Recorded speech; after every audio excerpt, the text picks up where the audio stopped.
In this week's lesson, I'm going to give you 11 tips that will help you focus better when you're studying English. Sometimes you get distracted, right? Sometimes it's hard to focus because you have your cell phone right next to you. After today's lesson, you won't have those problems anymore. Are you ready? Well then, I'm Teacher Tiffany. Let's jump right in. Tip number one. Tip number one is for you to create a designated study space. Listen closely. Having a specific study area helps to associate that space with focus and concentration. This promotes a more conducive environment for studying. If there's one specific area of your room, of your home, or a place you go to, and when you get to that space, you know you only study, your brain will help you out. There are 3 reasons why this is such an important tip to help you focus when you're studying. First, it reduces distractions like your phone. By studying in a designated area, you can minimize distractions from noise, people, or other interruptions. When you go into that space, distractions seem to go away. Reason number 2, this establishes routine. Having a consistent study space can develop and help develop a study routine, making it easier to transition into a focused mindset. Man, this is such a good point. For example, I'm in my office right now. When I sit at this desk in front of this camera, I know, hey, it's time to produce a lesson, to record a lesson for you, my English student. My brain goes into a different focus pattern when I'm sitting here than from when I'm sitting in another room or when I'm at a coffee shop. Something happens when you have a designated space. The third reason is it improves productivity. A dedicated study space for you, my friend, will help establish boundaries, and it signals to your brain that, hey, it is time to study, and this will increase productivity. If you've been struggling to focus when you sit down to study your English lessons, find or designate a study space. Here's tip number 2. Tip number 2 is for you to set achievable or realistic goals. You see, breaking down your study tasks into manageable goals allows for better focus and motivation throughout the studying process. Let's say, for example, your goal is to learn tons of English vocabulary, right? And you want to learn these words, let's say, in a month. So you say, I'm going to learn 5,000 English words this month. Now listen, I believe you are intelligent, but you have to start thinking, wait a minute, is 5,000 words in 30 days an achievable goal? And you start breaking it down. I work, I have a family, I have responsibilities at my church. So you want to set achievable goals. Now, again, this is another reason, I'll bring this up very quickly. This is another reason why I created the daily English vocabulary email newsletter.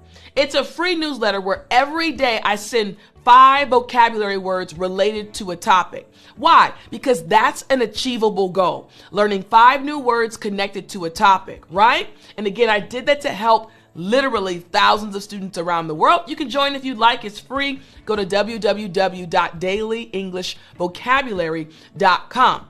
But again, this tip is for you to set achievable goals. Here's reason number 1.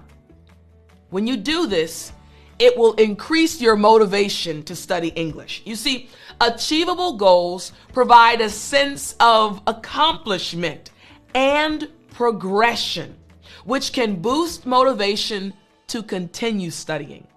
This is why confidence is so important. Motivation, these things are so important as you study English. If you set this goal, hey, I want to learn 1 new word a day.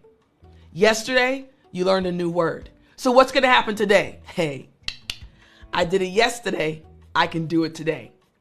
It will motivate you to continue studying. Also, it will enhance your focus. You see, by having specific goals, you can direct your attention towards accomplishing them, leading to increased concentration. That's why I give my students that are in my academy a specific plan they can follow for an entire year.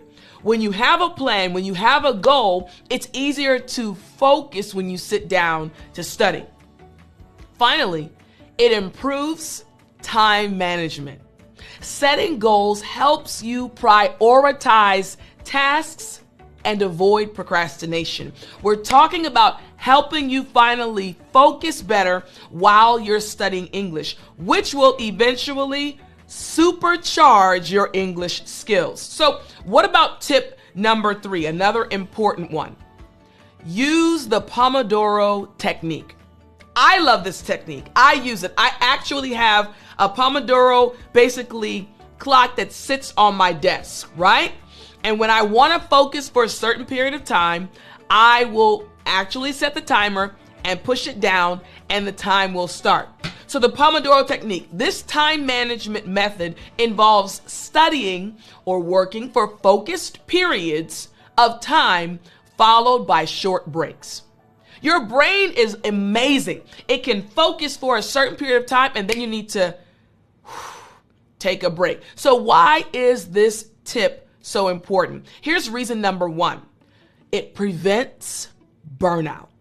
Regular breaks prevent mental fatigue. We're humans, right? And it will help maintain overall productivity by giving your mind a chance to rest and recharge. Listen very closely to your teacher. You shouldn't be studying for 5 hours straight without a break. You shouldn't be studying for 3 hours straight without a break. You need to give your brain an opportunity to rest. Think about the other muscles of your body. When you go to work out or do some other activity, there needs to be a time for rest. The same is true with your brain. Also, number 2, it enhances concentration when you follow this technique. Breaking study sessions into shorter intervals helps maintain focus and concentration for the duration of each interval. Your brain knows, hey, after 30 minutes, we're going to get a 5-minute break. So let's keep focusing. And the third reason, this encourages efficiency. The structured breaks and focused study periods promote efficiency by providing a sense of urgency and encouraging time management. Listen, tip number 3, use the Pomodoro technique. It is going to change your English study sessions. Here's tip number 4, eliminate distractions. You need to minimize interruptions such as phone notifications, social media, or noisy environments to optimize concentration during studying. For example, my phone right now is off. My computer, I'm using it as I teach you.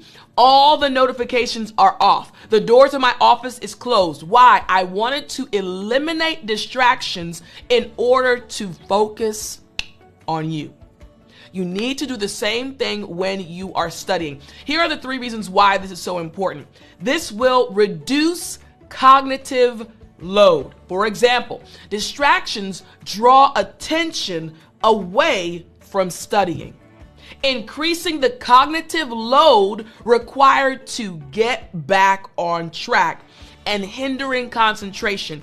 If I am studying something, I'm studying it and I'm in the zone. And then all of a sudden my phone rings. Okay. Hey, yeah. Okay, no. Okay, I'll call you back. I'm in the middle of studying. When I go back to study, it takes my brain extra time to get back in the zone. The second reason is it enhances memory retention. Reduced distractions allow for better encoding and retrieval of information later on, improving your long-term memory retention. We're talking about helping you focus better and supercharging your English right now. Reason number 3, increases engagement. Distraction-free study environments actually increase engagement and deep focus, leading to better comprehension and understanding of study materials. This is going to help you study more effectively. What about tip number 5? Tip number 5 is take regular breaks. Listen, you are a human being. Incorporate short breaks into your study routine to give your mind a chance to rest and rejuvenate, improving overall focus and concentration. I normally take one day out of the month to interview my students, right? The students in my academy, our family. And I have to do 5 interviews in one day. Now that's a lot of time, right? But I don't do it back to back. I interview a student and I love talking to my students. And then I take a break. Then I interview the next student and I take a break. Why? My brain needs an opportunity to rejuvenate. The same is true for you as you are studying. Here are the reasons why this is so important. Reason number 1, restores attention. You see, brief breaks help restore attention and prevent mental fatigue, allowing for sustained concentration during subsequent study sessions. It's going to help you. Reason number 2, improves memory consolidation. Taking breaks helps consolidate information by giving your brain time to process and solidify what was learned. And reason number 3, it reduces stress. Breaks provide opportunities for relaxation and stress reduction, improving overall well-being and focus during study sessions. My friend, I know you want to dive deep into your books and continue studying hard, but don't forget to take regular breaks. Tip number 6. Tip number 6 is very important. Prioritize sleep. Listen, getting enough quality sleep improves cognitive function, memory consolidation, and attention span, essential for optimal concentration while studying. I'm trying to help you completely change the way you study English. You have to prioritize sleep. Listen to these 3 reasons why it's so important. Reason number 1, enhances alertness. Sufficient sleep enhances alertness and mental clarity, allowing for improved concentration during study sessions. The same is true for me as your English teacher. I got a good night's rest last night. So I have enough energy. I feel rejuvenated. I can think clearly, and I'm able to deliver this lesson to teach you these tips in a very easy way. I got good rest. Number 2, it facilitates learning consolidation. You see, sleep is crucial or important for information processing and memory consolidation, helping you retain and recall learned material more effectively. Listen, I'm not reading a script right now. I've been asked that before. Tiffany, do you read a script? No, I've never read a script for these lessons. So that means my brain is working overtime each time I teach you a lesson. Yes, I have some notes on the screen, but every word I'm saying, my brain is saying, Tiff, say this next. Tiff, this is going to help the students. So I need to think clearly. The same is true for you when you're studying. You have to prioritize sleep so that you can retain information, so that your brain can work properly after your study sessions. And number 3, reduced errors. Sleep deprivation, a lack of sleep, impairs cognitive function, affecting memory, attention, decision-making abilities, and increasing the likelihood of errors during studying. My friend, get your rest. Get your rest. All right, here we go. Tip number 7. Teach. Oh, I love this one. Teach the material to others. Listen, explaining concepts when you're learning something new in English, explaining concepts or teaching someone else the material actually helps reinforce learning and improves concentration by actively engaging with the material. My friend, you are smart. You are intelligent. You are smarter than you even realize. As soon as you learn something, I want